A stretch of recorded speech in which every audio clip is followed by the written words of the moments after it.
नमस्कार, मैं विनोद कुमार शुक्ला। अड्डा पर आपका स्वागत है। भारत के जो 104 नागरिकों को अमेरिका ने डिपोर्ट किया है, उसको लेकर के भारत के राजनीतिज्ञ, पॉलिटिशियन, पॉलिटिकल पार्टीज उसको एक बड़ा मुद्दा बना दिया है और उस मुद्दे में ये कह रहे हैं कि जिस तरह से उनके साथ व्यवहार किया गया है वो अशोभनीय है और भारत सरकार को इस पर कुछ करना चाहिए। ठीक बात। भारत सरकार ने बता दिया कि वो इस मामले में अपना विरोध दर्ज करा रही है अमेरिका के साथ और वो इस मामले को देखेगी। और ये भी बताया कि ये जो डिपोर्टेशन वाला मामला है, जिसको लेकर के विपक्षी दल इतना शोर मचा रहे हैं, वो पहली बार नहीं हो रहा है। खैर, उन विषयों पर आऊँगा। पहले ये समझ लीजिए कि ये जो बातें विपक्ष के राजनीतिक दल कर रहे हैं, उन्हीं राजनीतिक दल के बहुत सारे नेताओं ने मिल करके 2013 में एक चिट्ठी लिखी थी अमेरिकन प्रेसिडेंट को कि मोदी को, अभी के वर्तमान प्रधानमंत्री को, वीज़ा नहीं दिया जाना चाहिए। और वीज़ा नहीं मिला था। बाद में जब वो प्रधानमंत्री बने तो उनको वीज़ा मिला। और इस सूची में कांग्रेस समेत ज़्यादातर राजनीतिक दलों के सदस्य थे। उसमें कांग्रेस के रशीद मसूद थे, MIM के ओवैसी थे, लेकिन उसके अलावा और भी मोहम्मद अदीब, सीताराम येचुरी और अच्युतानंदन के एक MP थे, वो थे। लेकिन इस पूरे मुहिम की लीड ले रखी थी मोहम्मद अदीब की, जो इंडिपेंडेंट MP थे राज्यसभा में। लेकिन ये किसके समर्थन से बने थे? ये समाजवादी पार्टी और कांग्रेस के समर्थन से राज्यसभा में गए थे। लेकिन ये बहुत रेडिकल टाइप आदमी है। अभी कुछ दिन पहले इन्होंने एक विवादित बयान दिया था कि जो अगर मुसलमान नहीं, मतलब अगर मुसलमान चाहते तो जो लाहौर में बॉर्डर रुक गया वो लखनऊ तक आता। ये इस तरह की बहुत सारे विवादित बयानों के लिए मोहम्मद अदीब जाने जाते हैं। कम्युनल आदमी है, दूसरों पर कम्युनल होने का आरोप लगाते हैं, लेकिन वो खुद कम्युनल पॉलिटिक्स करते रहे हैं। आज तक एक भी चुनाव जीत नहीं पाए हैं। लड़ा था उन्होंने जरूर बहराइच, नहीं, पश्चिम उत्तर प्रदेश में, मुझे अभी सीट का नाम ध्यान नहीं है। खैर, अब बात ये करते हैं कि ये जो जिन लोगों को डिपोर्ट किया गया है, 104 लोगों को, और अभी इस साल मतलब अभी जो सूची है भारत सरकार के पास, जो उपलब्ध कराई गई है, कि लगभग 487 लोगों की संभावित सूची है जिसको वापस भेजा जाएगा। अब अमेरिका के इस व्यवहार को लेकर के, अमेरिका जिस तरह से अपने कानून को या जिस तरह से वो लोगों के साथ व्यवहार करता है उसको समझते हैं। उसके बाद फिर आते हैं कि क्या है। ना तो ये डिपोर्टेशन की पहली घटना है, उसको सूचीबद्ध कर लेते हैं। 2009 में 734 लोग, 10 में 799, 11 में 597, 2012 में 530, 13 में 515, 14 में 591, 15 में 708, 16 में 1303, 17 में 1024, 18 में 1180, 19 में 2042, 20 में 1889, 21 में 805, 22 में 862, 23 में 617, 24 में 1368 और 25 में 104 लोग आ चुके हैं। ये सूची विदेश मंत्री ने संसद में बताई कि इतने लोग आ चुके हैं। और मैंने बता ही दिया कि इस साल के अभी 487 लोगों की आने की सूचना है।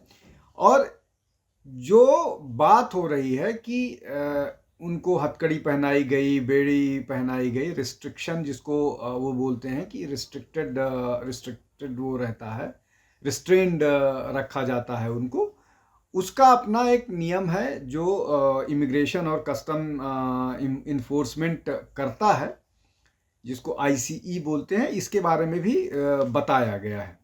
अब अमेरिका के इस व्यवहार की बात करते हैं, और जो विपक्ष के नेता इस पर इतना शोर मचा रहे हैं, वो शोर मचाने को समझने की कोशिश करते हैं कि किस तरह से ये शोर मचा रहे हैं और क्या इस शोर मचाने के कोई मायने हैं। 2013 में देवयानी खोबरगडे, जो भारतीय विदेश सेवा की अफसर हैं 1999 बैच की, उनको एक आरोप में अमेरिका में गिरफ्तार किया गया था कि वीज़ा को लेकर के उन पर कुछ आरोप लगे थे, और उसके बाद उनको गिरफ्तार कर लिया गया था। न केवल गिरफ्तार किया गया था, उनको हथकड़ी लगाई गई थी, उनको जेल में डाला गया था, और उनकी कपड़े उतार करके मतलब जिसको बोलते हैं ना स्ट्रिप सर्च, वो किया गया था। और ये 2013 की बात है, जब यूपीए की सरकार थी। इसके बावजूद कि जो देवयानी खोबरगडे हैं, वो लगातार ये कहती रही कि उनके वो एक डिप्लोमेट हैं, वियना कन्वेंशन के तहत उनको गिरफ्तार नहीं किया जा सकता है, लेकिन यूएस ने उनको क्रिमिनल्स के साथ जेल में रखा। बाद में जो हुआ उसको उनको छोड़ा गया, या जिस तरह से हुआ, भारत ने प्रोटेस्ट किया, लेकिन ऐसा हुआ।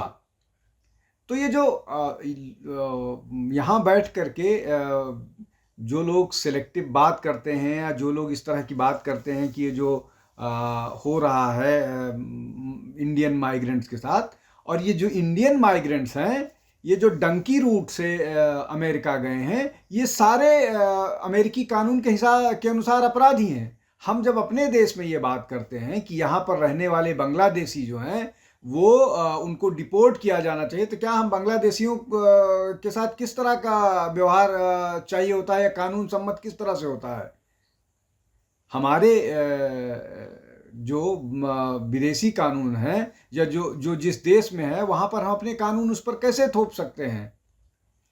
तो ये कई बार जब पॉलिटिशियन अपने लोकल पॉलिटिकल इंटरेस्ट को या लोकल पॉलिटिकल कॉन्स्टिट्यूएंसी को एड्रेस करने के लिए इस तरह की बात करते हैं जो अनुचित होता है, तो उससे न केवल अपना माखौल उड़ाते हैं, बल्कि इसलिए कि अब तो इंटरनेट वर्ल्ड में ये सारा कुछ सब तक जाता है, तो ये लगता है कि जो भारतीय पॉलिटिशियन हैं वो कितने इग्नोरेंट हैं, कितने उनको किसी चीज़ का नॉलेज नहीं है कि इंटरनेशनल कन्वेंशन क्या है, किसी देश की न्याय व्यवस्था क्या है, क्या अमेरिका कोई अपनी व्यवस्था भारत पर थोप सकता है, इंग्लैंड कोई व्यवस्था अपनी थोपेगा तो भारत को मानना चाहिए, या ब्रिटेन या फ्रांस, जर्मनी, कोई भी देश थोपेगा तो मानना चाहिए? नहीं होता है।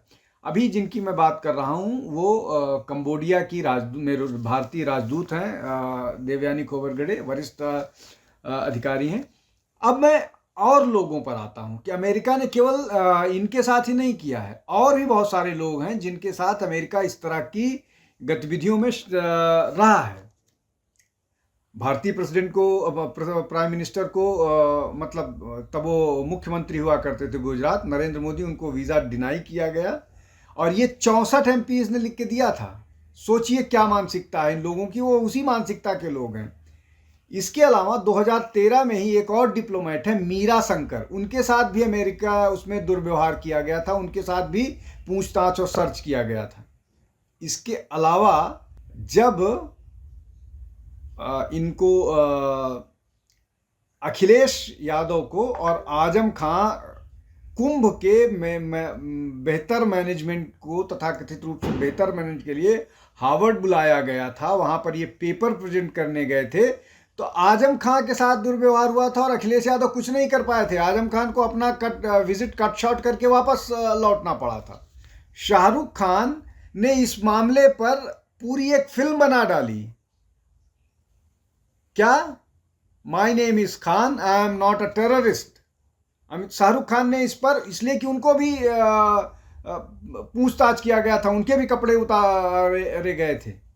मैंने आपको 2 डिप्लोमेट का नाम बता दिया, एक फिल्म स्टार का नाम बता दिया, एक कम्युनिस्ट पार्टी के नेता थे जो क्यूबा से अमेरिका गए थे, तो उनको क्यूबन प्रेसिडेंट के साथ उनका फोटो था, इसलिए उनको 6 घंटे तक एयरपोर्ट पर रोक के रखा गया था। उसके बाद उनको क्लियरेंस दिया गया था। अब और लोगों पर आते हैं,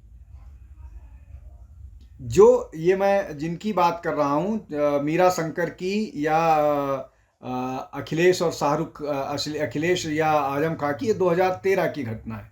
उसके अलावा एपीजे अब्दुल कलाम के साथ ऐसा दुर्व्यवहार एयरपोर्ट पर हुआ था। उसके अलावा जॉर्ज फर्नांडिस को लेकर के भी वो हुआ था, जिसको उन्होंने उस समय तो कोई विरोध नहीं किया, लेकिन बाद में आकर के उन्होंने ये बात बताई थी। उनके साथ भी इस तरह का दुर्व्यवहार किया गया था। वहाँ की व्यवस्था जो है, मतलब जो उनका व्यवस्था, वहाँ की अपनी व्यवस्था है।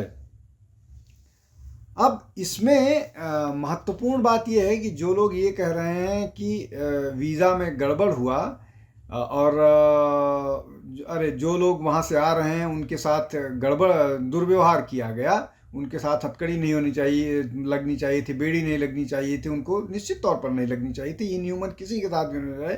लेकिन वो 40-45 लाख रुपए खर्च करके वहाँ इल्लीगल तरीके से गए थे, जिसको डंकी रूट बोला जाता है, और वो अपराध है। वो कई बार सीधे नहीं जाते हो, कई बार मैक्सिको हो करके दूसरे लैटिन अमेरिका या दूसरे देशों के का वीज़ा लेकर के जाते हैं और इल्लीगल तरीके से वहाँ घुसते हैं और अपना आइडेंटिटी भी नहीं बताते हैं। यहाँ तक कि वहाँ जाने के बाद वो अपना पासपोर्ट तक फाड़ के फेंक देते हैं, जिससे उनको कोई उनकी इंडियन आइडेंटिटी को जान ना पाए, या उनके पास कोई इस तरह का नहीं होता है कि उनको कोई जान पाए कि वो इंडियन है।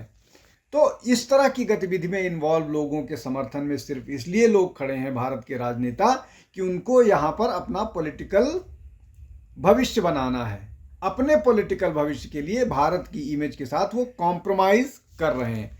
अब ये जो 65 लोगों ने, जिन्होंने प्रधानमंत्री नरेंद्र मोदी को वीज़ा देने के लिए मना किया था, ये इन्होंने किन लोगों को और एप्लीकेशन दिया था कि इस मामले को परस्यू किया जाना चाहिए जिससे नरेंद्र मोदी को वीज़ा न मिले? वो थे इंडियन अमेरिकन मुस्लिम काउंसिल। और इंडियन अमेरिकन मुस्लिम काउंसिल के क्रेडेंशियल्स किस तरह के हैं, किस तरह से वो ISI उनको समर्थन करता है, किस तरह के लोग हैं, ये सबको मालूम है। ये पूरा आप सोशल मीडिया उठा करके देख लीजिए या गूगल सर्च मारिए तो आपको इंडियन अमेरिकन मुस्लिम काउंसिल के बारे में पता लग जाएगा। अब इसमें 2 लोग सबसे ज़्यादा जो सक्रिय थे, मोहम्मद अदीब अवैसी, रशीद मसूद, सीताराम येचुरी, और एक CPI के और MP थे। इन सब को देख करके आप समझिए कि किसी भी मामले में, चाहे जिन लोगों का भी मैंने नाम लिया, चाहे देवयानी खोबरगडे की बात हो, चाहे मीरा शंकर की बात हो, चाहे आजम खां की बात हो, चाहे अखिलेश की बात हो, चाहे शाहरुख खान की बात हो, चाहे APJ अब्दुल कलाम की बात हो, चाहे जॉर्ज फर्नांडिस की बात हो, इन सब पर चुप्पी साधी हुई है। लेकिन इसको लेकर के बखेड़ा बना हुआ है। अब इस मामले में न केवल विदेश मंत्री ने सबको स्पष्ट कर दिया है कि वो इस पूरे मामले में अमेरिका के साथ संपर्क में है और भारतीयों के लिए जो भी संभव हो पाएगा वो किया जा रहा है, और इस सब की भी जानकारी हासिल की जा रही है कि किन लोगों ने उनको भेजा वहाँ और गलत तरीके से भेजा। इस सब की भी जानकारी हासिल करना जरूरी है। और जो लोग, विशेष रूप से कांग्रेस और लेफ्ट के लोग जो इसको लेकर के शोर मचा रहे हैं, उनको अपने गिरेबान में झांकना चाहिए कि वो किस तरह की चीज़ों के समर्थन में खड़े हैं और किस तरह की गतिविधियों का समर्थन करते रहे हैं खुले तौर पर। हालांकि इसमें एक और बात जोड़ दूं कि सीताराम येचुरी ने ये कहा कि उनको ये मालूम नहीं है कि उनका नाम इसमें किस तरह से शामिल हुआ, लेकिन सीताराम येचुरी का नाम अगर किसी ने मिसयूज़ किया तो सीताराम येचुरी को उसके खिलाफ FIR दर्ज कराना चाहिए था। वैसा उन्होंने नहीं किया। इसका मतलब ये कि वो चाहते थे कि ये हो, लेकिन बाद में चूंकि इसको लेकर के बहुत थू-थू हुई तो उन्होंने इस मामले से अपने आप को अलग कर लिया। कुल मिलाकर के ये बहुत संवेदनशील मामला है और हर संवेदनशील मामले को उसी संवेदनशीलता के साथ देखना चाहिए। और मुझे लगता है कि सरकार उसी संवेदना के साथ सारे माइग्रेंट्स को वो कर रही है, लेकिन जो गलत तरीके से गए हैं वो उस पर भारत का ज्यूरिसडिक्शन नहीं चलता है। अमेरिका में भारत का ज्यूरिसडिक्शन, भारत के कानून नहीं चलते हैं। इतनी समझ तो कम से कम भारतीय पॉलिटिशियंस को होनी चाहिए। आज के लिए बस इतना ही। बहुत बहुत धन्यवाद। नमस्कार।